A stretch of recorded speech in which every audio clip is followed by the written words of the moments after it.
जो आज जो एक लिस्ट आई है, कांग्रेस की जो लिस्ट आई है उसमें आपको टिकट नहीं दी गई, क्या लगता है? इसमें यही कहा जा रहा है भूपेंद्र हुड्डा गुट की चली है, ज्यादातर लोगों को टिकटें मिली है और आपके कार्यकर्ताओं में भी निराशा हुई है जो टिकट नहीं मिली। आज आपने क्या स्टैंड लिया? देखिए, ना तो मैंने कभी गुटबाजी की है और ना ही मेरा किसी गुटबाजी से संबंध है। मेरा संबंध तो कांग्रेस पार्टी से है, जिसमें हुड्डा साहब भी मेरे लिए बहुत ठीक हैं और कांग्रेस हाईकमांड भी बहुत बढ़िया है।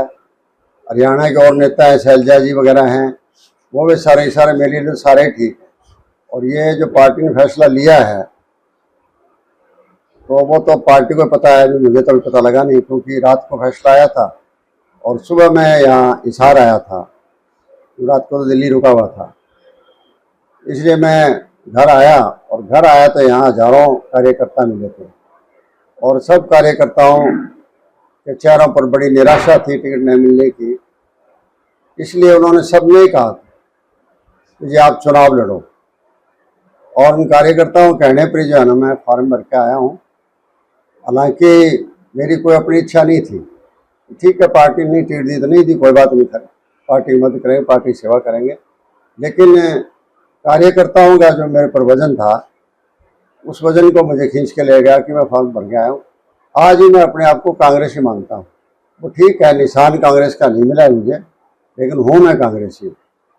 सर, अगर सीनियरिटी वाइज बात की जाए, नलवा क्षेत्र से आप पहले विधायक भी रहे और जो अनिल मांझ को जो टिकट दी गई, तो सीनियरिटी वाइज में तो आप ही ज्यादा अव्वल थे। हो सकता है कई बार सीनियरिटी भी आड़े आ जाती है आपके, ये भी कारण हो सकता है। ज़्यादा आप सीनियर हो जाते हो तो पार्टी ये भी सोचती है कि भाई इनके अब ज़्यादा जरूरत नहीं रही है, तो दूसरों की जरूरत ज़्यादा है, तो इस हिसाब से उन्होंने किया होगा। जो कुछ अपनी तरफ से किया वो तो उन्होंने सोचा, मैं तो कह नहीं सकता कुछ को। तो जो हाईकमान ने जो फैसला दिया है उससे आप संतुष्ट हैं? मैं संतुष्ट तो कैसे हूँ, संतुष्ट तो नहीं हो सकता, लेकिन मैं इस बात को मानता हूँ कि ठीक है, पार्टी ने पिछली बार मेरी टिकट काट दी थी और इस बार भी काट दी है, तो कोई न कोई मेरे में कोई कमी होगी। क्योंकि यही कहा जा रहा था, आप पिछले दिनों वहाँ नारनौद में वो प्रोग्राम था, वहाँ शामिल हुए थे शैलजा के प्रोग्राम में, कभी इसको लेकर तो कभी नहीं, ऐसी कोई बात नहीं। देखिए, मैं सरसा का भी कोऑर्डिनेटर बना रखा था मुझे, और वो AIC से बना रखा, ऑल इंडिया कांग्रेस कमेटी ने बना रखा था, और उस चुनाव में भी मैं गया था वहाँ प्रचार करने के लिए, उनके साथ वहाँ गया था। और जहाँ भी पार्टी ड्यूटी लगाती है, मैं तो अलीगढ़ भी यहाँ से गया था, कुल्लू मनाली गौरव भी गया था, और जगह कभी कई जगह गया जहाँ भी ड्यूटियाँ लगी, और मेरी भी जहाँ ड्यूटी लगी मैं वहाँ गया हूँ। तो ये कोई कारण नहीं हो सकता कि मैं उनकी रैली में चला गया और किसी में चला गया। चौधरी वीरेंद्र सिंह जी मेरे बहुत लंबे ताल्लुकात रहे थे, लोकदल में हुआ करते थे, और मेरा बहुत उनका साथ अच्छा संबंध था, अच्छा प्यार था, और अब भी परिवार से मैं जुड़ा हुआ हूँ। डॉक्टर अजय सिंह का टेलीफोन आया था और शैलजा जी ने भी कहा था, तो मैं गया था वहाँ। सीनियर नेता हैं, सीनियर नेता जहाँ बुलाएंगे वहाँ तो मुझे जाना ही पड़ेगा घर पे, लेकिन ये कोई कारण नहीं है कि मैं वहाँ चला गया इसलिए मेरी टिकट कट गई है, वो कोई कारण नहीं। तो इसके बाद किसी और पार्टी के नेताओं की, JJP नेल्लो, कोई बातचीत हुई हो, आपको ऑफर दी गई हो कि आप उनके उससे नहीं, उनको सबको पता है कि मैं अब किसी भी दूसरी पार्टी में जाने की पोजीशन में आज में नहीं, उनको पता है कि ये नहीं जाएगा, इसलिए किसी ने मेरे पास कोई टेलीफोन भी नहीं किया कि हमारी पार्टी में आ जाओ, हम टिकट दे देंगे। मैं वैसे ही कह दूँ आपको, ऐसे कोई बात नहीं। तो आपकी सर जैसे टिकट नहीं मिला, किसी हाईकमान के बड़े नेताओं से बातचीत हुई आपकी कोई? नहीं, आज तो बता रहा हूँ, रात को तो अनाउंस हुई है, और सुबह जो है ना बिना नहाए तो हिसार आ गया, नहा धो के कपड़े पहन के इतने वर्कर हजारों आ गए थे, और अब तक जो है ना मैं अंदर तो जाके नहीं आया हूँ, नहाने के सिवाय गया ही नहीं अंदर। तो लोगों में बात करा था, लोगों की इच्छा थी कि चुनाव आप लड़ो, और उनके अनुसार मैं फॉर्म भर के आ गया। तो आज जैसे नलवा हल्का के सभी गांव के लोग मिले, कमेटी वाइज आपसे बातचीत भी हुई है, तो पूर्णतः ग्रामीणों ने क्या फैसला दिया और आप आगे कैसे लड़ने वाले हैं चुनाव? नहीं, देखो उनका फैसला तो एक तक चुनाव लड़ो, और कोई नहीं था। आज के दिन तो कोई ज़्यादा सुझाव नहीं थे। आज के दिन यही था कि चुनाव लड़ो। मैंने कहा ठीक है, मैं चुनाव लड़ लेता हूँ। किसी ने सुझाव ये भी नहीं दिया कि किसी पार्टी से चुनाव लड़ा जाए। सबने फिर यही कहा कि जो आज जो है आप निर्दलीय के रूप में आप चुनाव लड़ें, और उनके कहने के अनुसार ही जो है ना मैंने फॉर्म भर दिया, चुनाव लड़ रहा हूँ। तो वर्तमान जो परिस्थितियां हैं, आप निर्दलीय के तौर से लड़ रहे हैं, तो आप अपने आप को किस से टक्कर मानते हैं, किस पार्टी से मानते हैं? देखिए, मेरी टक्कर वैसे तो देखा जाए तो कभी रही भी नहीं। मेरा एक बहुत लंबा अनुभव है। आज मैं संविधान की शपथ लेकर आया हूँ, 27वीं शपथ है। ये 14वीं बार तो कैंडिडेट के रूप में है, चाहे वो MP का कैंडिडेट हो, चाहे MLA का कैंडिडेट हो। और 6 बार MLA बन के शपथ ली है, 20 और 7 बार मंत्री बनने के लिए शपथ ली है। 27 बार अब तक संविधान की मैं शपथ ले चुका हूँ।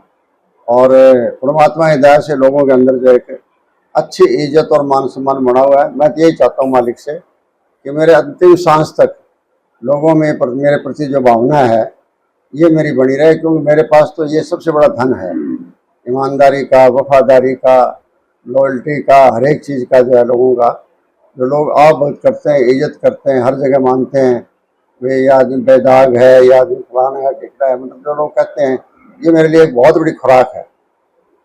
तो आपका एक एम मॉडल भी था कि नलवा क्षेत्र को कुछ क्षेत्र में क्या क्या विकास कराया जाए, क्या आप चाहते हैं, क्या क्या काम होना चाहिए? ऐसा है, वो तो मैं आज के दिन कुछ नहीं कह सकता। आज के तो अभी तो फॉर्म भर के आया हूँ। इसके बाद जो जो चुनाव चलेगा उसके बाद आपसे बातचीत करते चलेंगे। सर, जैसे कि हम लगातार नलवा हल्के के लोगों से मिल रहे हैं। 2008 में नलवा बना था, 9 में पहला चुनाव आपने लड़ा था, तो लोगों का यही कहना है कि आपने जो विकास करवाए थे वही विकास हुए हैं, उसके बाद तो विकास का नाम ही नहीं देखा गया। नहीं, वो लोग ठीक कहते हैं, इसमें कोई दो राय नहीं है कि मैंने तो जहाँ से भी मैं रहा हूँ, प्रतिनिधि रहा हूँ, हर जगह सेवा की है। 4 बार मैं भट्टू कलां से रहा था और 4 बार मैं लगभग मंत्री, 2 बार में मंत्री रहा था और 1 बार विपक्ष का नेता भी रहा था। तो उस टाइम में लोगों का जो मेरे प्रति लगाव था और मेरा उनके प्रति लगाव था, उसकी वजह से जो भी समस्याएं उन्होंने मेरे सामने रखी उनका मैंने हल करने का प्रयास किया।